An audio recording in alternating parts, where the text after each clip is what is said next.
So how do we actually leverage this, and what are some examples of this kind of in the real world? And I'm putting air quotes around the real world because you'll see really quickly here. This might have been the most perfect mobile learning device of all time. And the reason that I say this is that for as advanced of a device as this was, able to tell you if something was made of dilithium something something, I'm a bad Star Trek fan. I'm probably messing all this up. But there's like 3 dials, a switch, and a weird little CRT screen. Not exactly the most readily accessible levels of inputs, right? So they're definitely, in order to give Spock or Scotty or anybody useful knowledge out of this device, the tricorder, whoever wrote or created the tricorders, was definitely leveraging some context. Because no matter where they pulled that out or what planet it was on, it was always really useful. It's in the script, man. It's in the script, yeah. Well, that might fly in today's science fiction world, but I've read a number of studies that said that Gene Roddenberry would actually, if there was a button or a light flashing on the Enterprise's bridge, that had to have a schematic and an engineering reason why that button would be flashing or why it would be there. So I would imagine that, just like it's been retconned into the history, but there's probably diagrams and schematics about all the sensors and the things that are on this particular device. And then another one, right, you guys all know this. This is the Hitchhiker's Guide to the Galaxy. Absolutely a mobile learning device from the days of lore or fiction. It does contain some useful information, and if you've read the book or seen the movies, the British series or anything like that, you know that almost all of the useful information in it is actually about a towel, carry a towel with you, and so on and so forth. So maybe not that effective of a device, but it knew how to understand when your planet was in peril and that you should jump onto the next garbage scow that's flying through the galaxy in order to make sure that you're not going to be demolished and lose everything and everyone that you know. Mobile learning devices. This is a great one. Kit is absolutely contextually aware, right? Michael, there's 3 armed men in the side of the building. It looks like there's a bomb actually wired to the electrical box. And, oh, did you know that your dry cleaning is ready? Absolutely, definitely mobile, right? That's kind of his gig. He's got wheels. He gets around pretty well. What's really very interesting is, as smart and as contextually aware as Kit was, being the 1980s, the industrial designers, the set designers, had a really strange idea of what that actually would mean. So that's a dash of one of the prop cars that would be shot every once in a while in there. And if that's a contextually aware device, why does it need that much input? Why does it need, hardware input? That one of those red buttons can only probably do one thing, and it only does that one thing, and it's always disarm a bomb, or whatever, or make the wheels pop out the side so that it's going to be able to jump this chasm. The input has not been contextualized, right? There's been no thought given to the hardware interface design to actually make the very contextually aware software useful, or more, I guess, context friendly. When you think about what happens if someone is placed into a situation and they're given no ability to use context and they're given no ability to leverage a curated, finely tuned piece of content that makes their life easily, they get frustrated, right? This is someone going through TSA, and if they had known, this is Kate Beckinsale, by the way, so everybody has to go through security, even if you're famous and rather attractive. Will have to go through security, and had they known the context, they may have been less aggravated, or they may have actually just been less prone to be photographed by the paparazzi. Either way, this individual would have been able to make some decisions that would have led to less frowning. So, some examples of context. What happens when you don't design for context? The worst case example. All right, Chad, you've sold me. We need to start examining how we're going to do this. How do we start with that? I think one of the first steps after you have, whether it be some of the main messaging guidelines or learning objectives kind of, well, I wouldn't say set, but at least formed up. It's a nice draft. It's a good sketch. I would say that you move in very quickly and understand very closely the personas, the individuals, the users that are actually going to be interacting with this data, with this information. And it's not just about saying, well, it's our sales guys. It's our customer that's never purchased, HD television, 16 by 9, 240 hertz TV. It's a lot more specific than that. So, some things that might be in this persona would be, the user's demographic data, their overall goals for the interaction, tasks that they're going to take, that they're going to be actually interacting with or performing while they're getting to this goal. The device specifics, this is another aspect of their context and the constraints.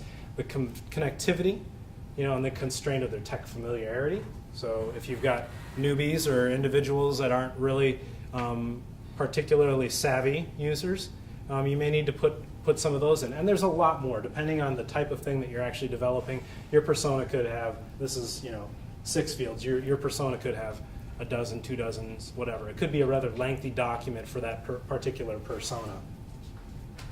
So you've drafted a persona, and by persona I mean 5, 6 examples of the people that are going to be using it. So you've got Frank, who's a 34-year-old sales professional. He's always on the go. He's accessing this information. He's walking in and out of connectivity. He needs to have the data up when he's on the 3rd basement level of a hospital. And he likes his smartphone, but really he just wants to get to the information. And if he could find a way to bookmark searches, because he doesn't really want to have to spend a whole lot of time waiting around in the interface, he'd like to do that.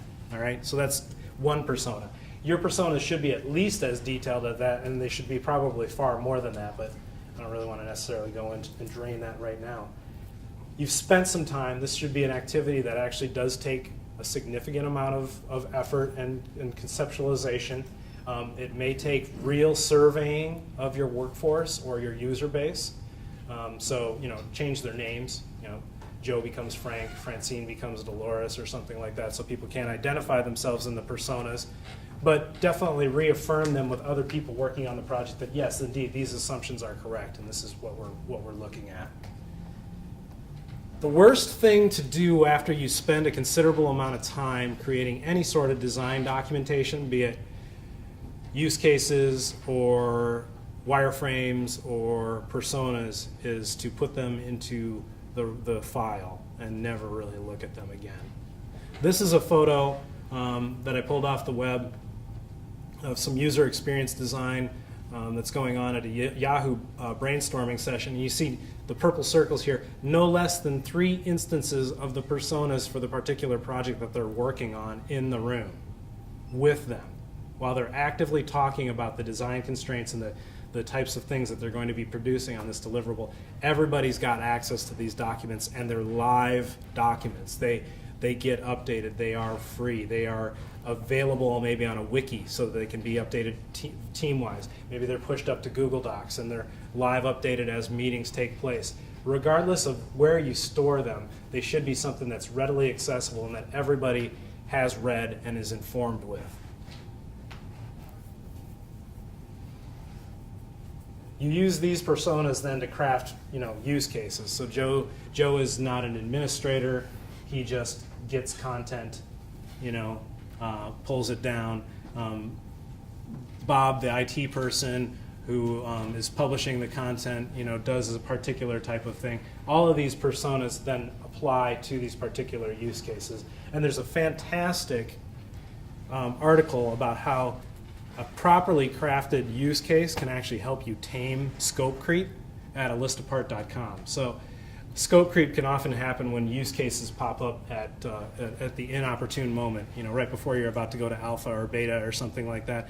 If you're not all on the same page as far as how these personas have informed these use cases and how these use cases actually affect features that get created, bam, you've just missed a deadline because you're going to have to spend a whole weekend writing all this code to make these particular use cases work. So alistapart.com, which is a web design focused blog written by Jeffrey Zeldman primarily, is one of the main contributors. It's a great blog. Definitely highly recommend that.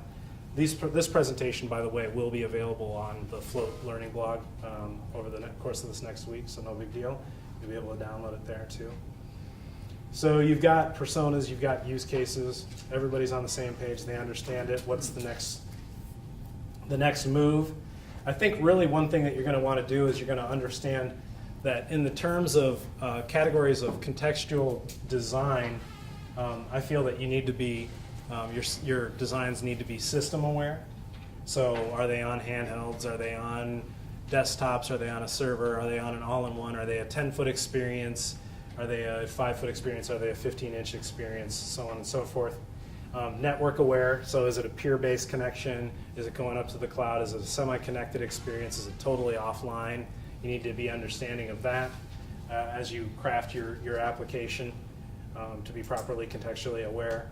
And you need to be user aware. So this bends a lot to like the intent, you know, how do they have their machine personalized perhaps? What have they done in the past with it? How can we leverage this going forward in order to make these three actually work? So if you're system aware, you know, you need to be able to adapt to all of these particular types of input patterns.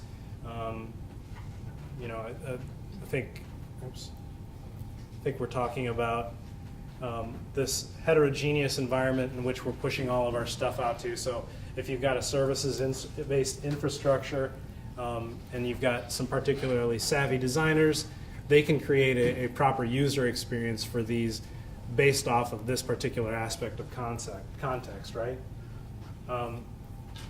And obviously this definitely infers that there's aspect ratios and resolution issues, and then functionality specific to the delivery platform. Does it have storage on board? Will it allow you to store stuff directly on the inboard storage, or does it have to push things out to the SD card? What's the constraints? How much can I download over a 3G connection versus a Wi-Fi connection? Does this have to be synced up via a hardwire before you go out into the field, so on and so forth? All of this is going to inform how you're going to create it. Is it a small download up front? Is it a big one up front? How do you make it a better, more pleasurable experience when people put it onto their devices?